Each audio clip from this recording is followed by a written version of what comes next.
Hold the fucking phone. Dude! I'm sorry. I was gonna do my regular intro. Can we talk for a minute? Okay. This menu is so incredibly fucking cool. I didn't know this was the menu. This is so clever. Holy shit. So, yeah, when I opened it, I thought there was something wrong. So I exited and did it again. And then I was like, because it was windowed instead of being full screen. And look, if you click keep your distance, it's windowed. Come closer to me. Full screen. I assume I say I'm leaving. It kicks you out of the game. Why are you so loud? I can't stand the silence. Remember what happened to you, but I can't do it because I haven't played yet. But then you tell me everything from the beginning. Oh my god. I'm fucking sold and I haven't done anything. Wow. I'm already... It's fine. Am I easily impressed? Maybe. I don't care. I find that so awesome. Anyways, hi. Welcome to the missing parts of Maria Gwozdek. Gwozdek. That's how I assume it's pronounced. I don't know. But this is like a psychological visual novel that is about like a woman giving up parts of her body, I believe. I don't know much else. This has been on my list for a very long time. Like a very, very long time. I have a whole list of like 800 games on a spreadsheet. And then I have ones highlighted that are like little priority games, like short ones. And this is literally the first on the list. Like I put those all in chronologically. Like, so this was like first up there. And I did my little picker wheel and it picked this one. And I was like, yes, finally. Oh, I've been wanting to play this game for so long and I'm already so psyched. This is also, I believe, the developer's only game, at least on Steam. So I'm just excited. Tell me everything from the beginning. Sometimes I wonder what my life would be like if I had never met him. Would I still be alive? And would it be a bad thing if I wouldn't? Okay, so... Ooh, should I move my camera? Ooh, hold up. Okay, I figured I'd flip my camera to the other side because we have, like, a diagram over here that feels like it's gonna be important. But, so February 13th. How are you feeling? Edita. I like that name. Okay. I'm much better now, dear. Don't you worry. The nurse is really nice, too. Will you come and visit me soon? I promise I will, Mom. As soon as I can. Good. How was work? Okay. I mean, it's kind of chaotic at the moment, but it's going well. I'm so glad to hear that. Oh, it's medication time, dear. I have to go. Okay, Mom. I'll call you tomorrow. Bye. Love you. I was laid off 2 months ago and I can't bring myself to tell my mother. I can't ask her for money and she's barely able to support herself, what with her illness, and I'm afraid the worry could make her worse. My landlord told me to pack my stuff and move out by the end of the week, the day after tomorrow. I haven't been able to bring myself to start packing, though.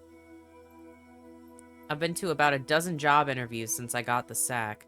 What if I get a call? I know it's stupid, yet I keep hoping. I don't have anywhere to go, either. I suppose I might be able to crash for a few nights at my elder sister Carolina's place in Columbus. Both Carolina and her husband Albert are just too successful to tolerate a miserable piece of shit like me for long, though. Then, I could go to my mom's place in Martinsburg. It's been vacant since she was hospitalized. Problem is, if I couldn't find a job in Charleston, what are the chances of me getting one in Martinsburg? And how do I tell Mom? Fuck. Why did it have to come to this? What am I supposed to do? Ooh, okay. So, a very unfortunately kind of relatable situation. Got laid off. Now she has to move out. And she's just sort of lost. Okay. Let's check the answering machine. It's Carolina. Hey, Maria, did you call? We took Duck to see a movie. If it was about money, I mean, I'm sorry, but we really can't help right now. And you really need to learn to manage by yourself. So hey, let me know if you hear back from Walmart or wherever. It's all in your hands. Bye. Wow, sisterly love and support at its most touching. I think I'm glad you weren't there when I called. What do I do now? Jeez, yeah, that's kind of a shitty response. I mean, obviously we don't have a ton of context, but it feels like our main character, Maria here, like, had a job before and was doing fine. It's not like this is a common occurrence where she's, like, constantly asking people for money. Or, like, just, you hate your sister, I guess. Jeez. Watch TV? Sure. I turn on the TV, hoping for a distraction. It's the news, and the anchor's face is solemn and grim. She's reporting on a war happening somewhere in the world. There are air raids and explosions and shelling, and people are dying. Cities lie in ruins. Then a video shows a child crying in what seems to be a refugee camp. This is what real suffering looks like, I tell myself. Compared to what those people are living through, what's losing a lousy job and being evicted out of a cardboard box of an apartment? This little inner pep talk only makes me feel worse. Like there's no hope for the world. Like it's just a spectrum of how bad things are, and I should consider myself lucky to be on the not at immediate risk of being killed side of it. What do I do now? Jesus, dude. That is, again, pretty relatable, though. It's very hard sometimes when you're, like, kind of in a tough spot in life to not compare it to people who have it worse. But, listen, man. Just because someone might be suffering more doesn't mean that you're not suffering at all. You know what I mean?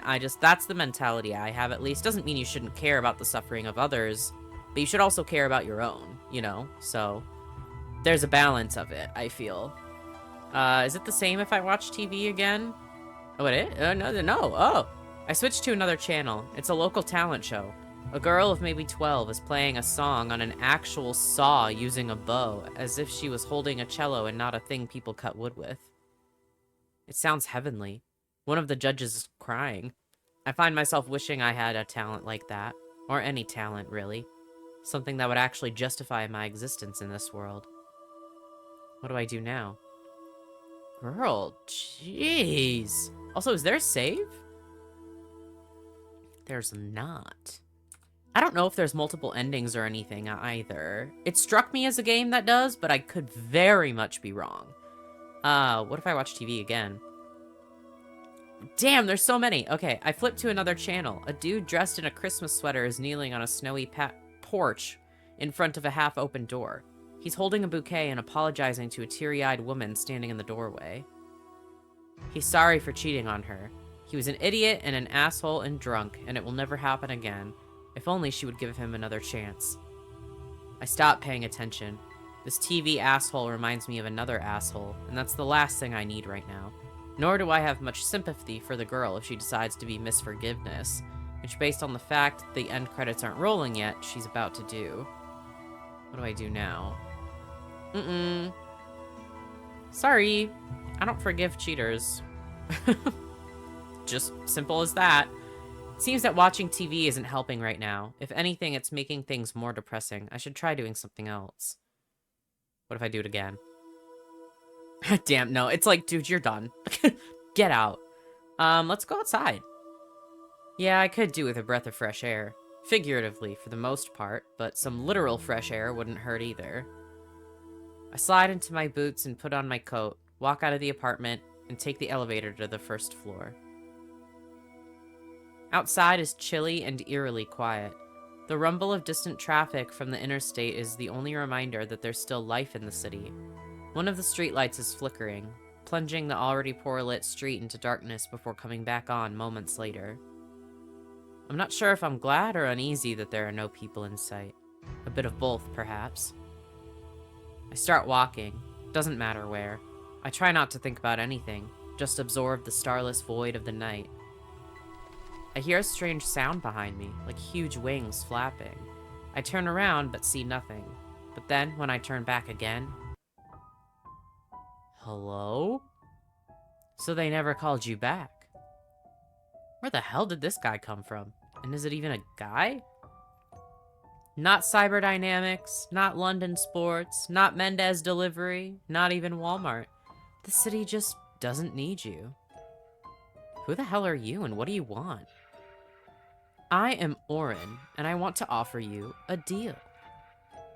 No thanks. Please find somebody else. I can help you get a good job. Cyberdynamics, you want them to get back to you after...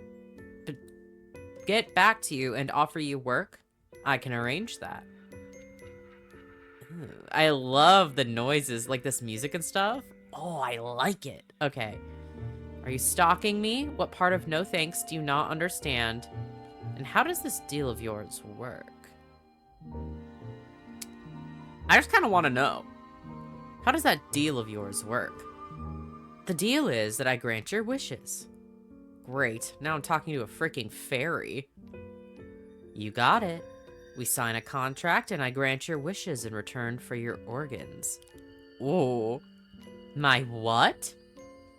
Organs, body parts. Say I give you that job at Cyberdynamics and you give me an ear or an eye. Oh shit, oh shit, oh shit. This guy's a maniac. What if I pepper spray him? Get the fuck away from me, you sick fuck. I'm frantically fishing through my bag for the can of mace that I bought ages ago, but until now never actually came close to using. Is it there? Could I have lost it? Oh god, there's no time. He's gonna kill me right here in the middle of the... Thank goodness, here it is. Turn this thing right here. What are you doing? God, the music is so tense. I'm like freaking out.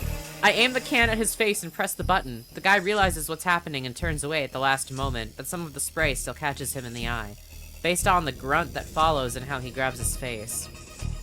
I turn around and start running away as fast as I can. Is that nutjob chasing me? I don't dare look back.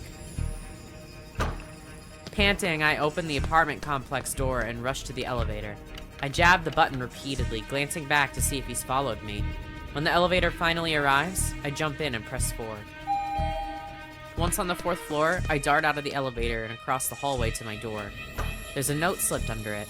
I grab it without thinking, get inside the apartment, and lock the door behind me. I'm gasping.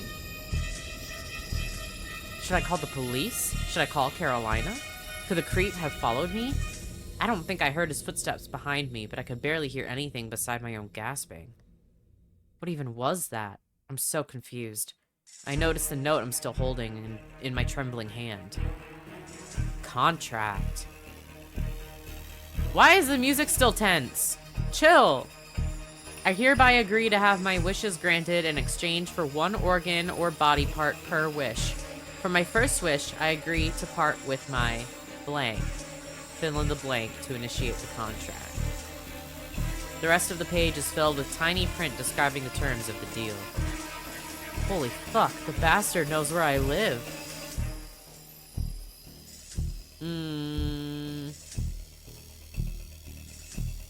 Here's the thing.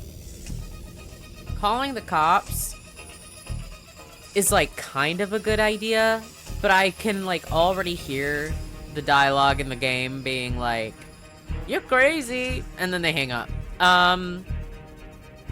So let's just throw the Nah, fuck it, whatever. Oops, I didn't mean to do that. I dial 911.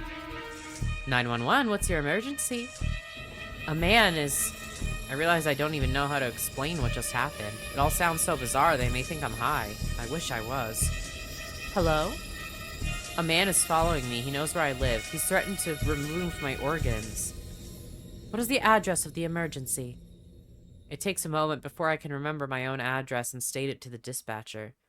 I expect the conversation to end there, but instead I keep getting more questions. My name, the phone number I'm calling from, if I can see or hear the man right now. Despite the panic, a tiny cynical voice in my head notes that this is almost like one of my job interviews.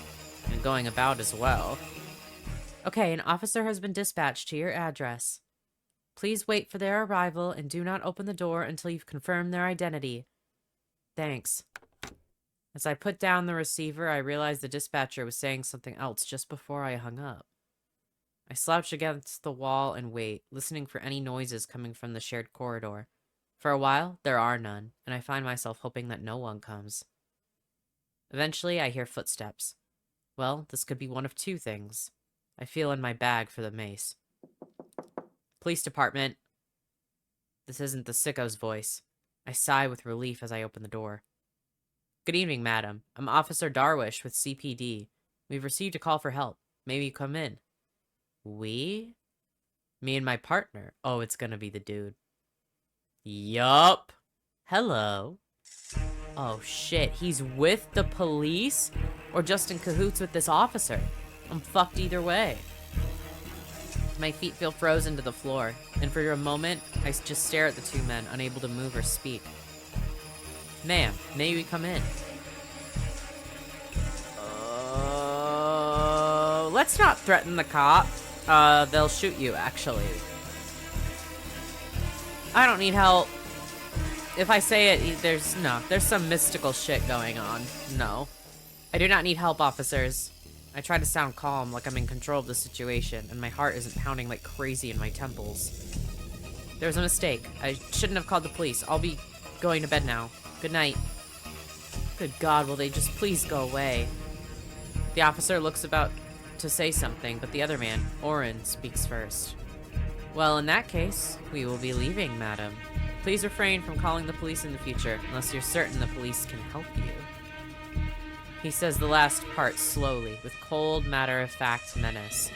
Then, he turns to leave, and the officer follows him down the hallway. I close and lock the door. When the elevator closes its doors and starts moving, I collapse into a heap on the floor. I feel my self-control seep away, giving way to an oppressive headache. I'm too tired to even attempt to process what just happened. Instead, I break down in tears. What have I done to deserve this? I've got no money and no job. My mother's in hospital, my sister doesn't give a fuck about me, and now some sicko is stalking me. God, do you hear me? Why me? My whole body is shaking as I crawl into bed. I'm sobbing so hard I can't breathe. This is so damn cruel. If this sicko wants to cut off my ear, let him get the fuck on with it. I don't care anymore. I bury my head under the pillow and try to calm down, but the sobbing just won't go away. My throat is burning, my head is throbbing, and my body feels drained of strength. I get off the bed and get some Tylenol from the medicine cabinet. As I head for the bathroom, still sobbing, my foot touches something on the floor. The contract.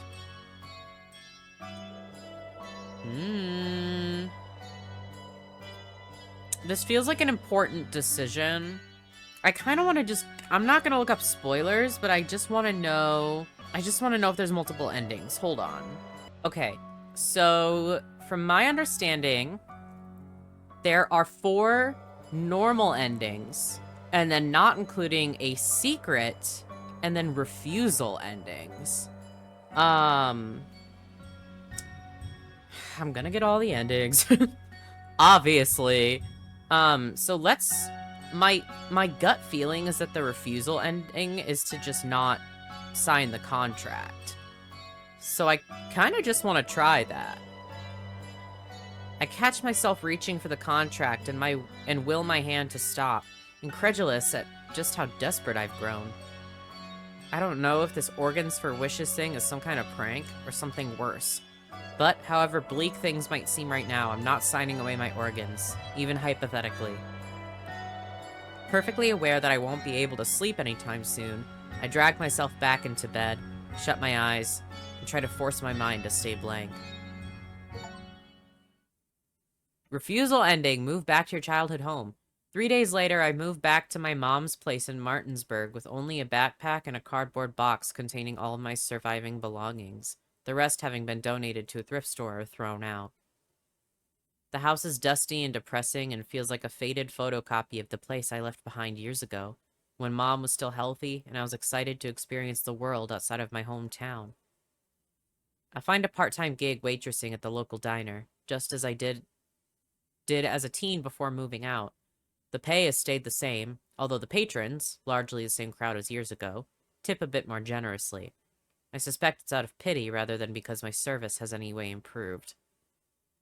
Occasionally, I filch food from the diner kitchen at the end of the night shift to supplement my diet of canned beans and instant ramen. Now that I'm back in town, I visit my mom in the hospital almost every day. She seems worried about me, and I feel like the worry is shortening the already limited time she has left in this world. My sister seems to think the same. I can hear her cold judgment in her voice when we talk on the phone. My own health seems to be getting worse, as I keep having migraines and stomach pains. Not that I could afford visiting a doctor. I feel increasingly detached from the world, like the reality around me is a really boring hallucination. Sometimes I think back to the bizarre events of that night in Charleston, although now the strange man, what was his name? And his contract seemed too like a memory of a fever dream.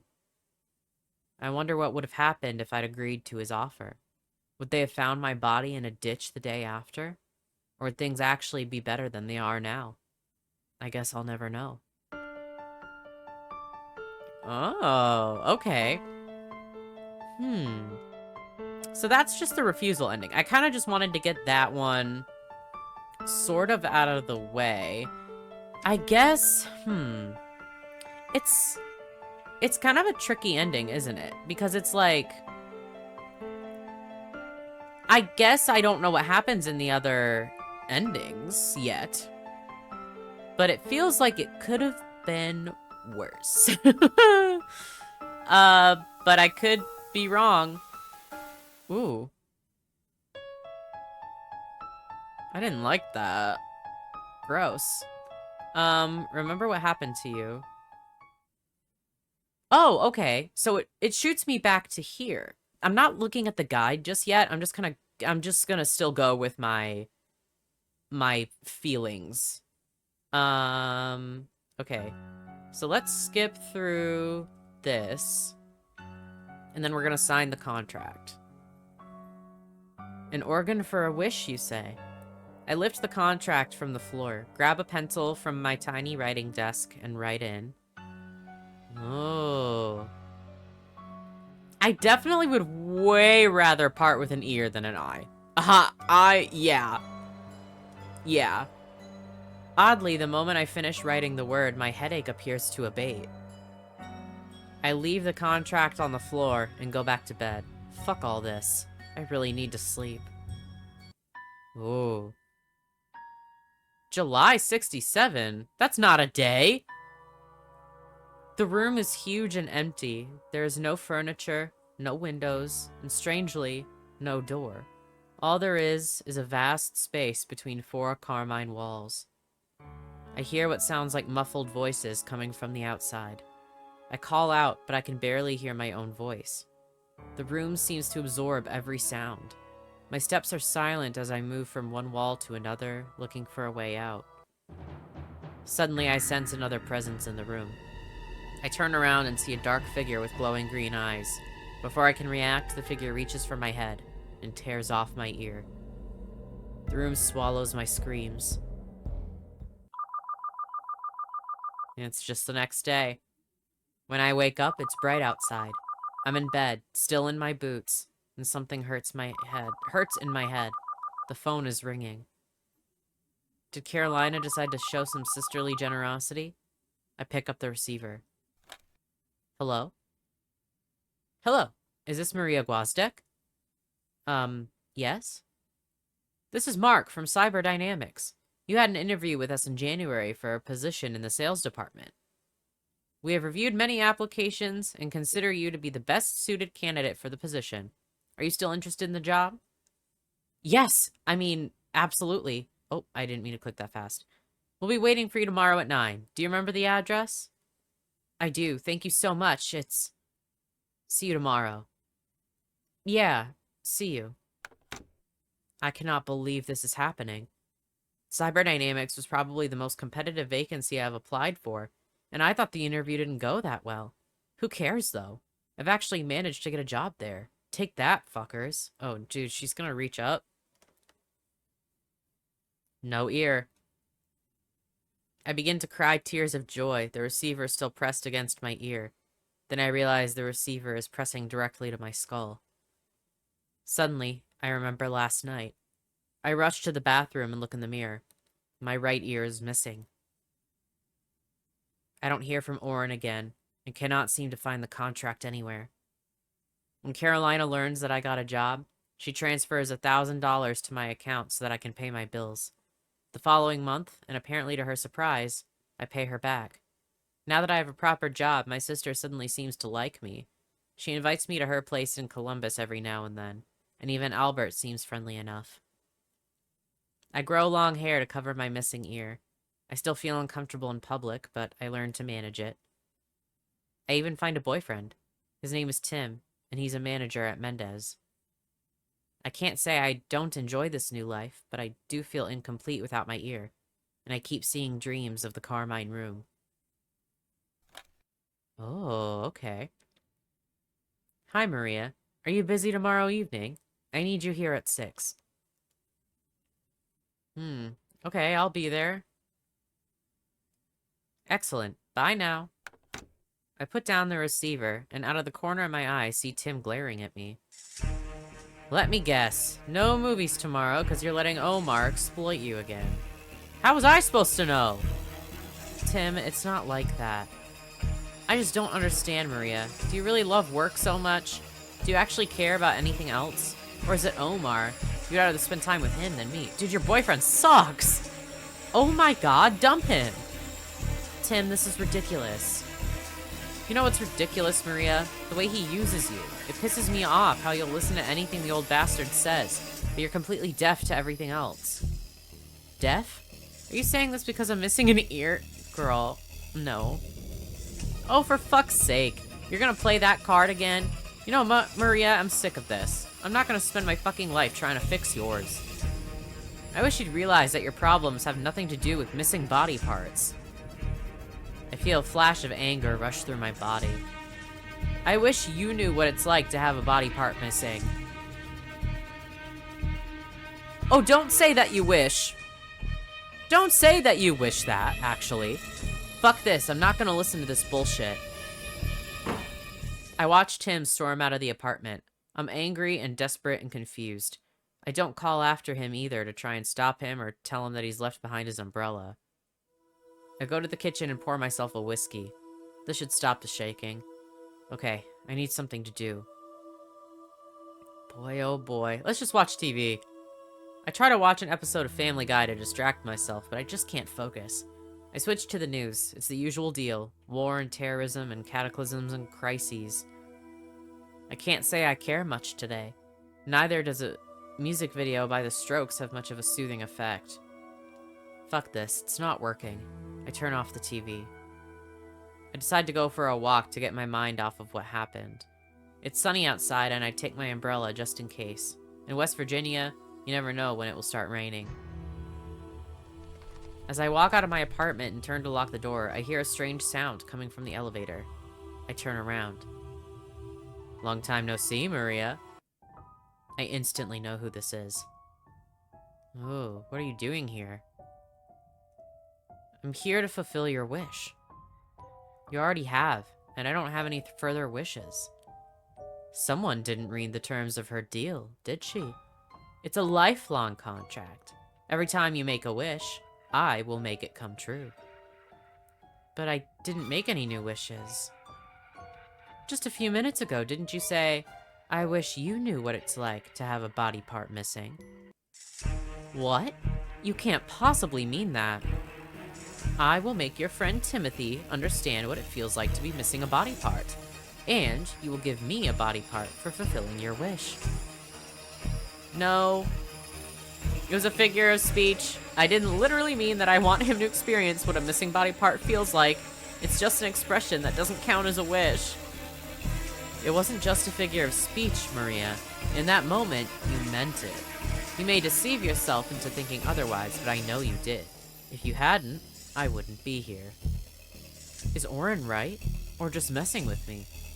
Did I mean it when I said it? I honestly can't tell anymore. Is it therefore my contractual obligation? I said that weird. I'm so sorry. I'm trying. The music is just so tense, it's like fucking up my brain. To fulfill your wish at the price of a body part. So what will you give me in return? An arm? A leg? No. Leave Tim out of this. Please leave Tim alone. If you want to have my arm or leg, then take it, but leave Tim out of this. I'm afraid I cannot do that, Maria. Otherwise, I wouldn't be granting your wish and fulfilling my contractual obligation, would I? So which one will it be?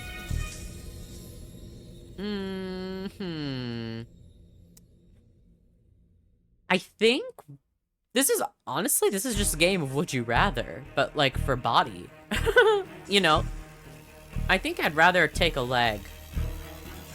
Yeah. Take my leg, but can you please leave Tim alone? I beg you, just take my leg. Don't hurt him. It's too late, Maria. Be careful what you wish for. With this, Oren gets into the elevator and disappears. I collapse on my knees and press my head against the wall. I hear a door open behind me, and an old woman walks past, staring at me as she does. I don't care. I downed 4 energy drinks that night to keep myself from sleep. I'm afraid of falling asleep and waking up without a limb. But even more, I don't want anything to happen to Tim. I consider calling him, but what can I say? Be careful, there's a magical creature who wants to take away one of your organs? And even if I do warn Tim, can that really stop Oren? By sunrise, I can't resist sleep anymore. I turn on my stereo and crank up the volume, but I still fall asleep in my chair minutes later. Oh god. I find myself in the Carmine room again. It seems to have gotten bigger. There's still no door to be found. I notice something on the opposite wall. A window. This could be my way out. I rush to the window. My steps are, as always, soundless. But when I get close, I realize it's only a painting. In the painting, a group of children are playing on a seashore under bright blue sky. Could there be something behind the painting? I carefully remove the frame from the wall and discover a big square hole it concealed. Suddenly, a long black arm projects from the hole. I scream and back away, but the arm is so long and so fast. It grabs my leg and starts pulling at it with immense force, tearing it off my body. I feel my tendons snap and my muscles tear with a horrible sound. My mouth fills with blood. Is blood why the walls are this color? Just before I lose my senses, I notice a pair of evil green eyes staring at me from inside the hole. The next day, I wake up with a prosthetic where my leg used to be. It doesn't really hurt, but as soon as I see it, I throw up right in my bed. That same day, I learned that Tim got in a drunken fight in a bar and was stabbed in the eye. The surgeon had to remove his eye and replace it with a prosthetic. When I came to visit Tim in the hospital, he tells me to get out. He seems to blame me for what happened. Of course, he has no idea how right he is. I tell everyone I developed an infection and had to have my leg amputated. Carolina doesn't seem to believe me. She probably suspects it had something to do with Tim. I guess she thinks he was violent or something, but she never really says anything. Omar transfers me to a less physically demanding job. The money is still good, though. In fact, technically speaking, he has given me a promotion. Out of pity, of course. I'm disgusted with myself for accepting it, but I couldn't afford to refuse. Mom is ailing and her prognosis isn't good. She's lost nearly all of her eyesight. I came to visit as much as I can, but I never tell her about my lost leg. I start avoiding people, limiting my social interactions to my family and my workplace. I feel exposed with my prosthetic, even though I learned to camouflage it well. I almost cherish my phantom pains as they remind me of the time I was more complete. Nightmares of the Carmine room become more frequent. There's never a way out.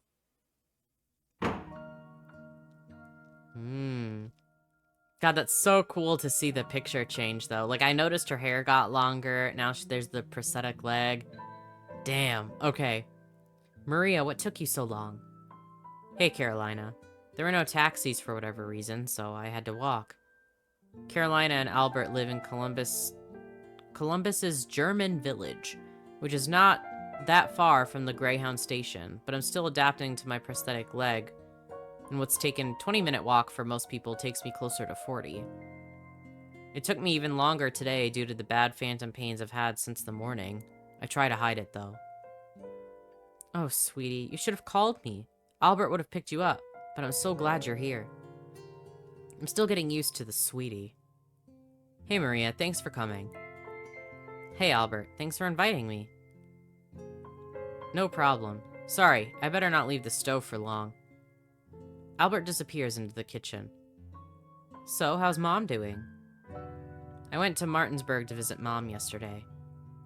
No improvement. The doctor told me, that we shouldn't be too hopeful. I see. I'll go see her next week. Also, I have to adjust my headphones. My head is starting to hurt. Okay, I think that's better. We'll see. Fun fact, I don't think I've ever said this in a video, but the reason I usually wear like a beanie or a hat or something in almost all my videos is because it helps the headphones not to squeeze my head, and keeps me from having headaches. So that's why I'm usually wearing something else on my head to kind of cushion it, but, I adjusted it a little. We'll see if it takes. If it doesn't, I'm just gonna have to put a hat on. Where's Duck? So where's the birthday boy? He's in the living room playing on his Nintendo. Will you keep him company there for a few minutes while we finish up in the kitchen? His friends will be here soon. You'll save me from them, then? See? Huh? I promise. Oh, just from the kid? Okay. I was like, what does she mean? It's Duck's 6th birthday today, and he's having a party. Carolina has invited me, even though she knows I'm terrible with kids. I guess it's just because I haven't visited for a while. She asked me to stay the night, as I usually do when I come over. I walk into the living room. Duck notices me and pauses his game. Hey there, Duck. Happy birthday. Hi, Maria. Did you bring me a present? Sure did, but you'll have to wait for the party to start to find out what it is. Okay. Dad told me to think of a wish to make. Did you think of one? Yes, but I can't tell you. I had many wishes, but I chose the most important. What's your most important wish? Yeah, I'm like, do not say anything. Duck is blissfully unaware of how uncomfortable of a territory this is for me. I don't know, Duck. I have too many. But if you had only one you could ask for, what would it be? It's hard to say off the top of my head. I need to think about it. Come on, everybody has a wish. Tell me yours, please. It's my birthday. Duck's always like this. Whenever things don't go his way, he makes a scene. He may be right, though. I can't run away from my wishes forever. Or can I? There's so many things I want to happen, but am I willing to pay the price? What's your number one wish? Oh. Okay. To have my missing parts back. That's a very interesting... Because, like, can she wish for that? Because if she wishes for that, how are they gonna fulfill it? That's a super interesting one. Okay. For your grandma to get better, to break a contract I signed a while ago, or I don't have any wishes. Ooh, this feels so important. That's a lot of different things. I know, the morally right option is for grandma to get better. But I don't think that's the most interesting option. The interesting one is to have my missing parts back. Like, I have to say that. I have to see what I have to. To have my missing parts back. I thought you'd say that. Would be nice if it came true. Thanks, I guess. Okay, now it's done. I made another wish despite promising myself to never do that again. And I know what's going to follow. I wonder if Orin has followed me to Ohio if he'll wait for me to return to West Virginia. We chat with Duck a little more. Just before we run out of things to talk about, 2 of his friends arrive. Their mothers join Albert and Carolina in the kitchen, and I decide to follow suit. But before that, I need to use the bathroom. I slowly walk to the bathroom. The phantom leg makes walking an ordeal, but I've learned to manage. When I flush, I hear the doorbell ring. Another one of Duck's friends must have arrived. I wash my hands, then lean against the wall for a few moments. The phantom leg is killing me. Just another moment. Okay. I walk out of the bathroom. Hi, Maria. Oh, in a kid's form, too? Because it's because of the green eyes. Jesus Christ. Is it... Who else? You made a wish, and I'm here to grant it. We don't have much time, though.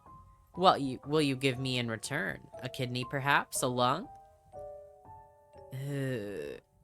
I need both my lungs way more than I need both my kidneys.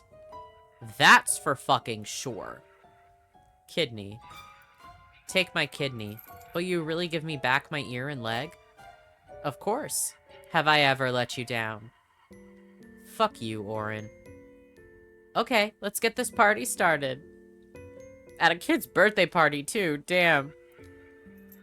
Oh my god, her vibe is gonna ruin the party. Carolina comes out of the kitchen, carrying a tray with food. Albert is behind her with the birthday cake. Neither of them seem to notice anything strange about Orin's presence. Also, my cat's here. Hello. What are you two whispering about in the hallway? Come to the dining room with us. Oh boy. Oh, so is it skipping time to, like, the night? Okay. I'm in the Carmine room. The voices coming from the outside seem to have gotten louder. They sound anxious. I can almost make out the words, but not quite. I look around. To my disbelief, I notice a door in the far corner. The door is ajar, and I see light coming from the outside. This is my chance to escape. I rush to the door. I stumble and fall on the floor. The floorboards are sticky and emit a foul smell. Is it something under the floor? I get up and make for the door. The voices are almost clear now. I can smell the fresh air coming from the outside, feel the gentle fingers of the wind touching my hair.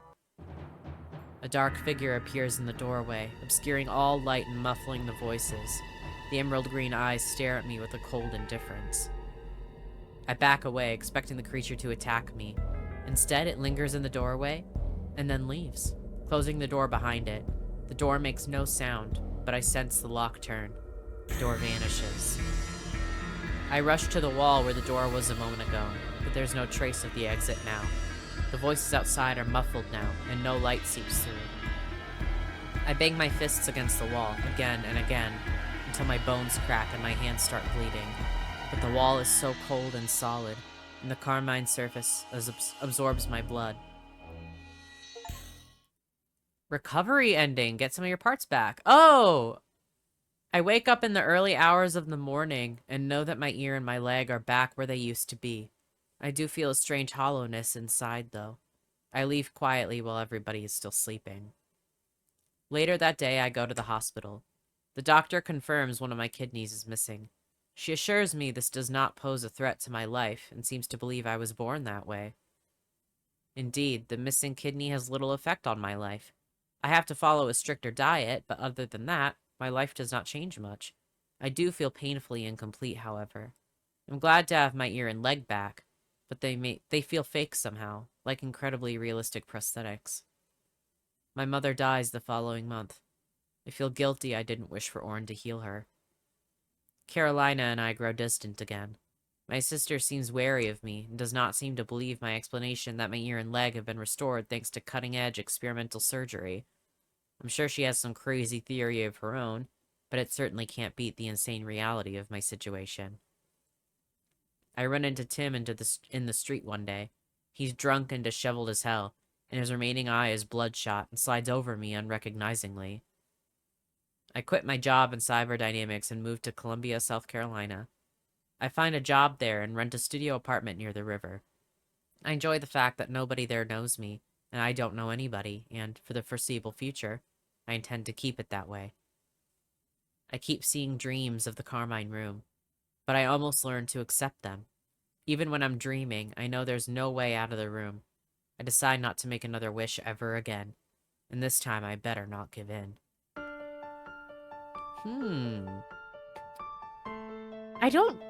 I guess it's not technically like... Again, I feel like it could have been worse. You know what I mean? At the very least, we got those parts back. And yeah, as long as you don't make a wish ever again, You're totally fine with just one kidney, man. Dude, why would you ever give up a lung rather than a kidney? That's, like, insane behavior.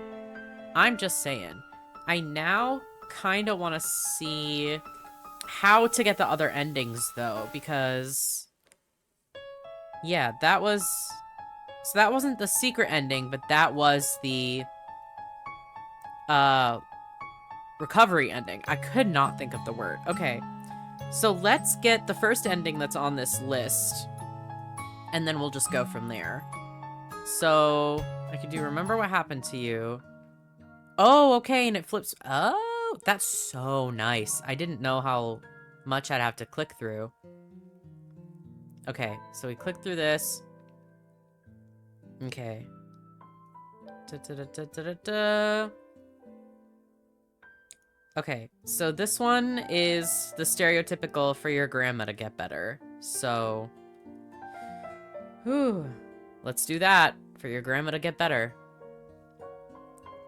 For your grandma to get better. Yeah, I wish grandma would get better too. Yeah. Okay, now it's done. I made another wish despite promising myself never to do that again. Okay, yeah, so that's the same. Chat with Duck a little more. Need to use the bathroom. Okay. Here he is. Yup. Let's give another kidney. Take my kidney. But will you really heal my mother? Of course, have I ever let you down? Okay. So that's all the same.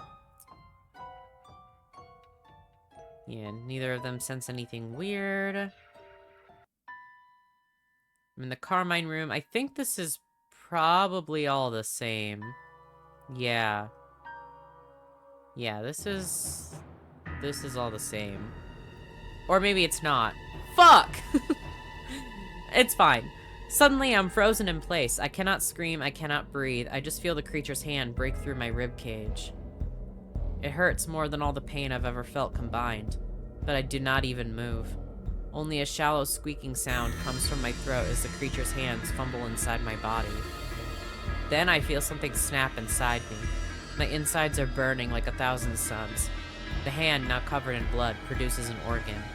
The creature seems to smile at me as everything around turns black. Good daughter ending. Wish for your mother's recovery. I wake up in the early hours of the next morning. The phantom leg is gone, but I feel a strange hollowness inside. I go to the hospital later that day and the doctor confirms one of my kidneys is missing.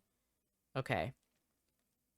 Indeed, doesn't change. My mother recovers and moves back to her home in Martinsburg. I come to visit every weekend and help her with the chores. Carolina and I are not as close anymore. We talk on the phone every now and then, but I hardly ever visit her in Columbus. I immerse in my work at Cyberdynamics, and my efforts are rewarded with another promotion. I find myself in charge of the sales division. I don't particularly enjoy having to be around so many people, but I try to do my best, and Omar seems to appreciate my effort. I start going out with Mark, the HR guy. He doesn't seem to mind my disability, or on our second date, I learn that he himself has a prosthetic leg. Oh. Dreams of the Carmine room continue, but I almost learned to accept them. Okay, so that's the same. Well, that's for sure the best ending so far. Dates Mark in HR, and he also has a prosthetic leg. Your mom got better. I mean, and you got a better promotion even at your job. Okay, so far that's like for sure the like best ending. So let's see alternate endings. Okay. Let's see. Okay, for the determination ending, choose I don't have any wishes. So let's do that one. He's gonna be pissed, but I don't care about this kid. I'm just saying, dude, that's actually so insane. If I had a nickel for every time I've played a game with like a kind of annoying kid named Duck, I would literally have 2 nickels. This game and The Walking Dead. That's crazy. But I don't have any wishes. Everybody has a wish. Well, not me. Liar. That's not very nice. And it's not nice to lie. Duck turns away from me and pointedly returns to his game. Good job, Maria. You've just upset a kid on his birthday. Oh, whatever. I had no choice, though. After what happened to Tim, I promised myself to never make any wishes. Not say them out loud, and if I could help it, not even make wishes in my mind. Whatever happens, I will not let Oren have any more of my body parts. I don't know what Oren uses them for, but he'll have to find another supply. I'm sure he has plenty, and I'll live my life as best I can with what's left of me.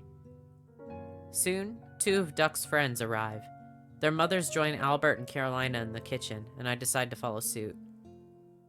When the party starts, I try to ignore Duck's bitter glances.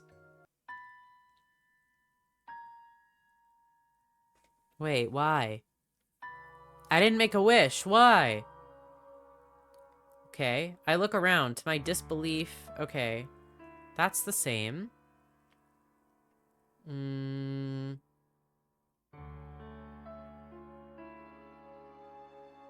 There we go. I run outside and find myself in a sunny garden. There are dozens of people here speaking in a language I do not understand. As soon as they sense my presence, the conversation stops. The people start turning to face me. Their faces are blank, containing nothing but the eyes, unblinking and menacing.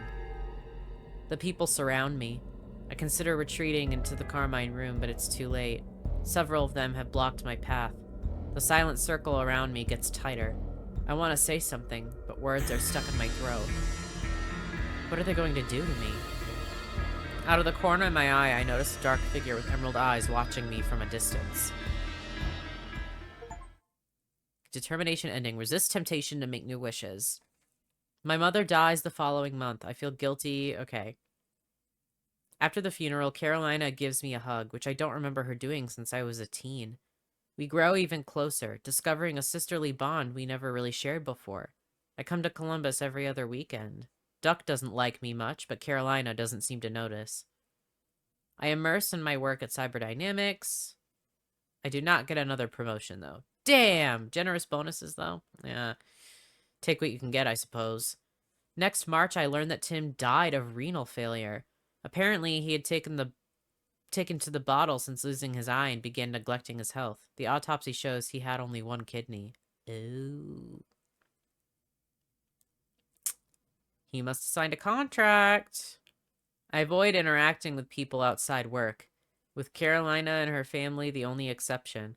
I don't want to be around people, as it makes me feel too exposed, incomplete, and vulnerable, and I notice even my colleagues don't really like me. Nightmares of the Carmine room continue to haunt me and become almost nightly. I start taking Xanax and try to convince myself it makes me feel better, but it probably doesn't. Maybe it does help a little with the phantom pains. Sometimes I think I hear the sound of gigantic wings flapping nearby, but when I turn around, no one is there. I think Oren is trying to wear me down, force me into making another wish out of desperation.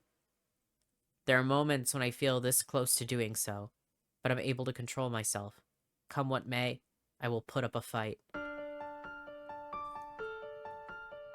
Well, it's definitely not the best ending. That's so random that for some reason in that ending, your sister likes you. That's nuts that she doesn't like you when your mom is, like, alive and well. You know? Okay. Recovery ending. I already did that one. Okay. The next one is called the long escape ending. So you wish to break the contract. So let's try that. Alright. Let's try it out. Break a contract? What contract? I'm sorry, but I can't tell you. Please, it's my birthday, you know. I'll tell you later, okay? It's, really boring legal stuff. Okay. Okay, now it's done. I made another wish. Okay. Alright, chat with Duck a little more. That's the same. Yeah. Alright. Well, I'm sure you didn't read the terms, but there is actually an option to cancel. What do I have to do? Serve me. You'll become my tool for 10 years. I knew it would be something like that, and How are you going to use me? You'll help me grant other people's wishes. Somehow I'm sure it's going to be way worse than it sounds. When do I start? When you wake up tomorrow. Ooh. I assume you probably become one of the people in that Carmine room, you know? That's my theory. Okay. I'm in the Carmine room. Okay. That's the same. To my disbelief, there's a door. Is my chance to escape? No, it is not. There are dozens of people. That's the same. Okay, I walk past them, absorbing the sun and letting the wind caress my face.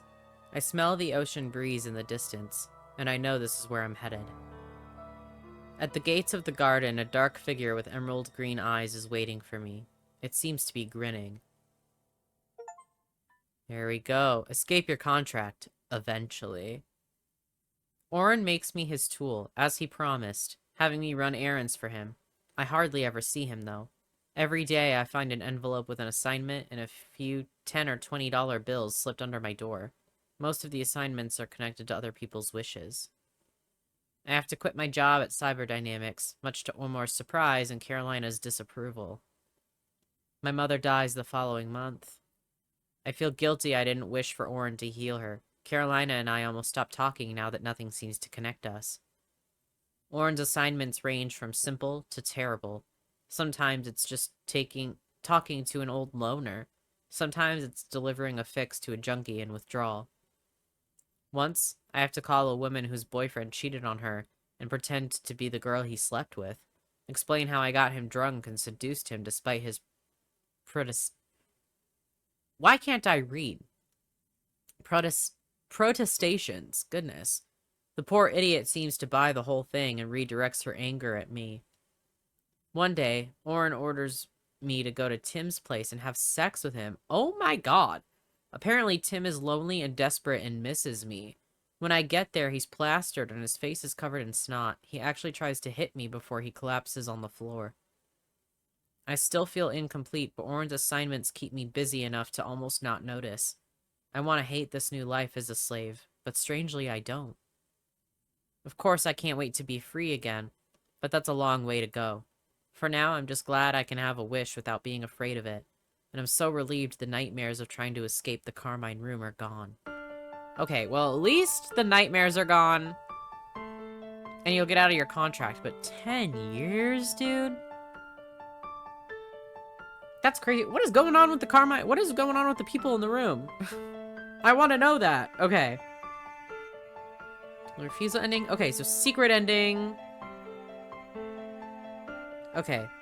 For the secret ending, you need to pick the most hostile options whenever you encounter Orin. And at Duck's birthday party, the long escape ending option will now be replaced with the option to wish for Orin to die. Ooh, that's cool. I like that a lot. Sorry, I have to rub my eyes. So for that one, I'm gonna say tell me everything from the beginning so I can follow the guide and make sure I don't fuck up.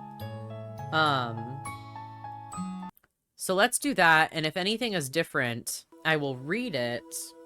This time we are going to ask him if he's stalking us. Are you stalking me? Don't be paranoid. You need help and I'm offering it to you. Is that supposed to be an answer?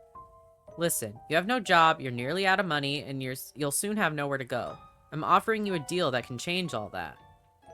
Okay, I know I'm gonna regret asking. How does that deal of yours work? Oh, okay, so that just happens no matter what. Good, now you want to hear about it. The deal is that I grant your wishes. Figures, I'm talking to a freaking fairy. Yep. Okay. So that's all the same. We're gonna pepper spray him again, which is all the same as well. We're gonna call the cops again. I was on the right track. But this time, instead of just, like, telling him to leave, get away from the door, I'll mace you. Get away from the door or I'll mace the fuck out of you. My bag and the mace inside is actually out of my reach, but my yell is loud enough to make the officers start back. I use the opportunity to slam the door in his face and immediately lock it. Ma'am, please open the door. We're with the police department. We're here to help you. Leave now, both of you. Get the fuck out. I have a baseball bat, and I swear to God I'll crack your skulls if you try to get in. I've never touched a baseball bat in my life, let alone own one. But that was the first threat that came to mind, so I blurted it out. Ma'am, you're a threat to yourself. Please open the... He stops mid-sentence, and I can hear the other man, Oren, murmur something to him, but not loud enough to make out the words. Apologies for disturbing you, madam. We'll be leaving now, as this does not appear to be a matter for the police. He says the last part slowly and pointedly, emphasizing the thinly veiled threat. Then I hear 2 sets of footsteps retreating, and the sound of elevator doors opening. When the elevator closes its doors and starts moving, I collapse into a heap on the floor. I feel my panic seep away. Okay, so that's all the same. And then in this next one, instead of watching TV, we're gonna call Carolina. I still find it hard to believe, but Carolina and I have grown so much closer over these past months. Maybe it's because I'm finally a mature human being with a proper job. Maybe it's because I lost an ear. Or because our mother has been seriously ill. Most likely, it's all of these things together. So when I need someone to talk to, I call my sister. Hello? Hey. Maria, what happened? Are you crying? No, just a little. Tim and I had a fight. Again? I'm getting sick of this guy. You've been together what, like 2 months? Almost 4. You've been together 4 months and you've had more fights than Mike Tyson. I complete the sentence and Carolina chuckles. That's right. You need to dump him, Maria. Agreed. Hard agree. I think he's just dumped me. Oh. How did that happen? Tim got mad because Omar asked me to do a shift tomorrow and I agreed. He said some mean things that I took personally. Then he just left. Jesus, Maria. I just wish he could understand what it feels like. He's an asshole. Listen, it's really for the best that... Oh, Maria, can I call you later? Albert's calling from work. I'll call you back, okay? Yeah, sure. Thanks for listening. You're always welcome. Bye-bye. I decide to go for a walk to get my mind off of what happened. You're supposed to say, I thought you were a man this time. Thought you were a man. I am whatever I want to be. Yeah, I get it. You're an all-powerful being that can be whatever and wherever they want, yada yada. What I don't understand is why you're here. I'm here to fulfill your wish. You already have... Okay. Yeah, so then we're supposed to say you can't do this. Not only can I do this, it's my obligation under the terms of our contract, Maria. So, which body part will you give me in return? An arm? A leg? I won't give you anything. Fuck off. None. I won't give you anything. Fuck off. Would you rather I decide what to take? I could take your heart, you know. Oren smiles at me with cold menace. Yoicks. But I can say, you want to have my heart? Fucking take it. Alright. You want to have my heart? Fucking knock yourself out. I'm not playing this bullshit game of yours. Kill me and you'll never get another wish out of me. Is that what you want? I'm more angry than scared now, and Oren seems to notice. For a long moment, she does not respond. An arm will do nicely. The creature turns around and starts walking away. Then she reaches the elevator, turns back, and fixes me with her cold emerald eyes. Maria, don't push your luck with me. With this, Oren gets into the elevator and disappears. I collapse on my knees and press my head against the wall. Okay, this is the same. Yes. So that's definitely different. Saying just take even the option to be like, you want to have my heart? What the fuck ever. This is all the same, I believe. Yes, there it is. For a creature called Oren to die. I wish for a creature that calls itself Oren to die. Cease to exist. Be gone from the face of the earth. Your wish is for someone to die? Yes, Duck. But it's a terrible person that keeps making other people suffer. And this person deserves to die. That's horrible. Whatever, kid. Scar him. Actually, traumatize him on his birthday. Duck runs off to the kitchen, presumably to tell on me. Well done, Maria. Even as I'm cursing myself, I was gonna say cussing myself. Cursing myself for upsetting Duck on his birthday, I realize the truth of what I said to him. I have more hate for Oren than I thought myself capable of having for anything in the world. It's not just about taking people's organs. It's the manipulativeness, the smug grin, the sadistic need to subjugate someone who has already lost a part of themselves. Even if I have to sacrifice another organ to do it, getting rid of Oren once and for all would all be worth it. I hear footsteps approaching the living room and I brace myself for Carolina's wrath. Maria, we need to talk. Oren's voice is unusually quiet. Even when he looks like a little boy, all I can feel when I look at him is intense loathing. What's there to talk about? I made a wish. You, as you once pointed out to me, are contractually obligated to fulfill it. I can even tell you what my payment will be. You can take my kidney, bestie. Well, unless it matters. You can choose either kidney or lung. Okay. So take my kidney and get on with it. Maria, you don't understand. For the first time since I met the creature, I think I can see fear in its eyes, and I find myself rather enjoying the sight. Despite what you may think, I'm not doing this because I enjoy it. I have to, Maria. It's a job that needs to be done. I didn't choose it, but it found me, and now I must do it. Do you understand? Even if I disappear, the job will still need doing. If I don't do it, someone else will. Killing me won't solve your problems. Now that Oren looks scared, pleading with me, I can almost feel pity for the creature. Almost.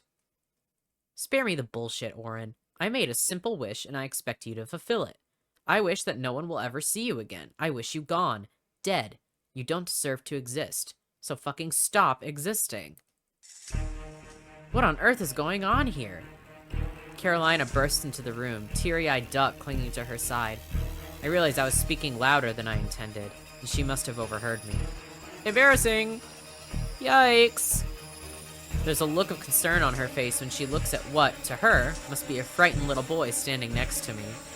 When she turns her eyes to me, the expression becomes one of disgust. What's going on?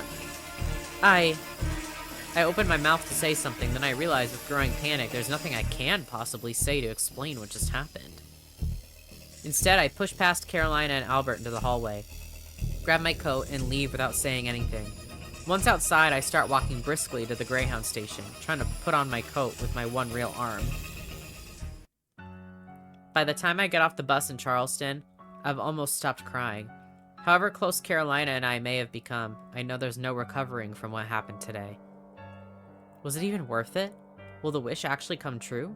Or will the creature squirm its way out, citing some small print in the contract? If it does, will I get to keep my kidney? I try to distract myself, but my thoughts keep pivoting back to the scene in Carolina's living room. I stop by the liquor store before heading back to the apartment. Ooh, okay. Sense a dark, cold presence somewhere near, but it does not scare me. Somehow I feel that it does not intend to go after me.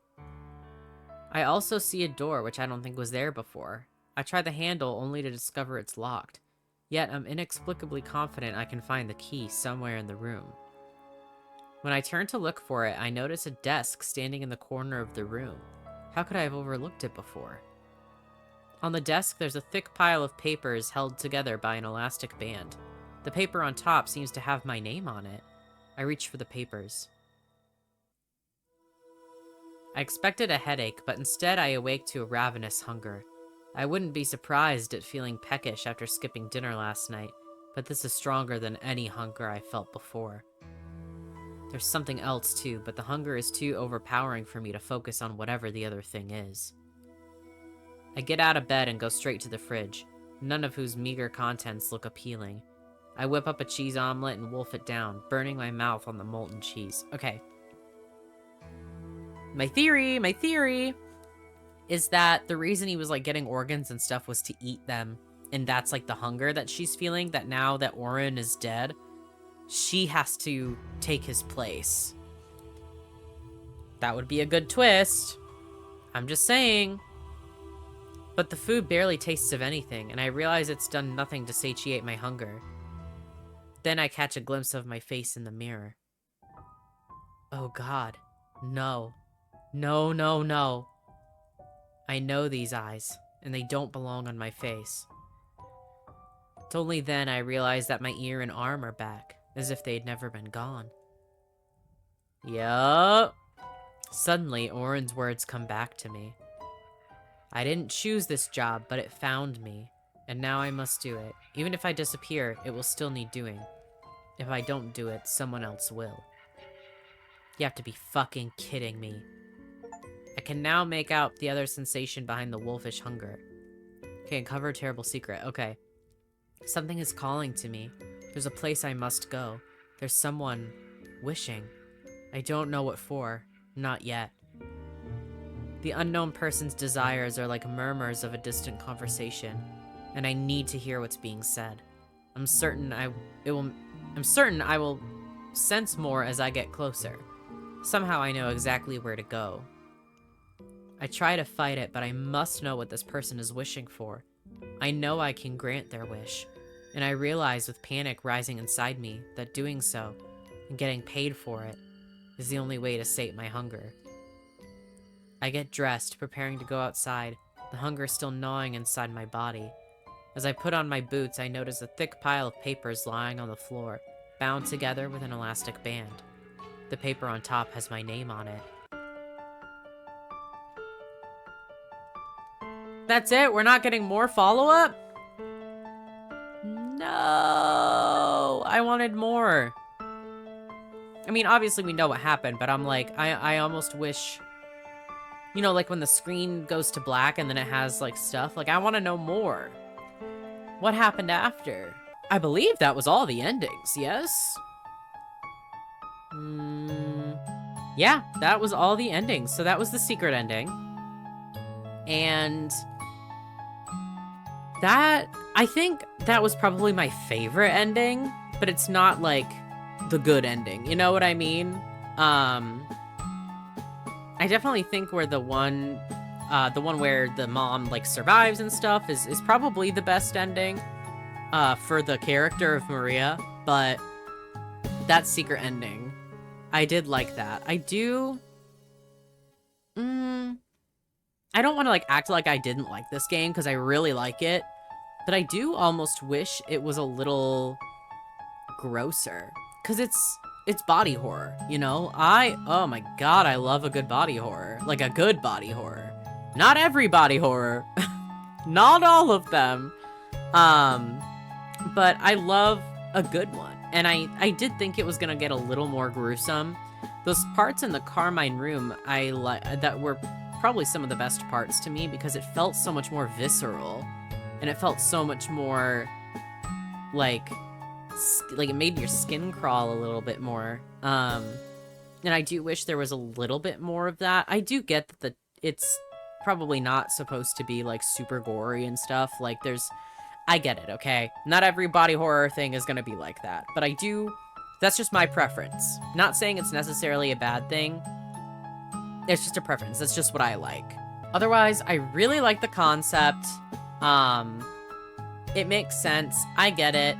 I really like the style of this game. This menu is just so fucking cool. I'm geeking out about this menu, dude. I love this menu. I do like that it is very easy to kind of skip through and get the different endings and stuff, even though there's no saves. Because if you just do the remember what happened to you, it kind of puts you at a more pivotal moment. And even clicking through from the beginning, it's not that bad. So that's always really nice with a game with multiple endings, if it's easy to, like, kind of skip through and get the other endings. But yeah, I didn't say it in the beginning, but this game is totally free. I got it on Steam. I believe it's on Itch.io as well, so if you prefer that, it's on there as well. Probably for free, too. But I'll link it in Steam down in my description if you'd like to download it and play it yourself. But that was really cool. I did really like it. I think it's very well made. I love the style, like the fact that all the characters are these silhouettes with the different colored eyes. Very cool. I love the more visceral, gory parts of it. It just, I love that shit. I love it a lot. That is all I have for you guys today, though. Thank you guys so much for watching. I really, really appreciate it, especially if you made it this far. If you did, please go ahead and subscribe. It's really weird if you watch this whole thing and aren't subscribed. I mean, come on. I play a lot of little free games and a lot of other games. I like to think I do a lot of, variety. Even though this is probably like my 50th visual novel, but shut up. Go ahead and like the video if you liked it. Share it with everybody and everybody if you so choose. And in the meantime, before next time, if someone approaches you wanting your body parts for a contract, maybe don't do it. Anyways, that's really it. Thank you guys so much again for watching. And I still have not figured out a new thing to say on the outro. So, bye-bye. See you next time.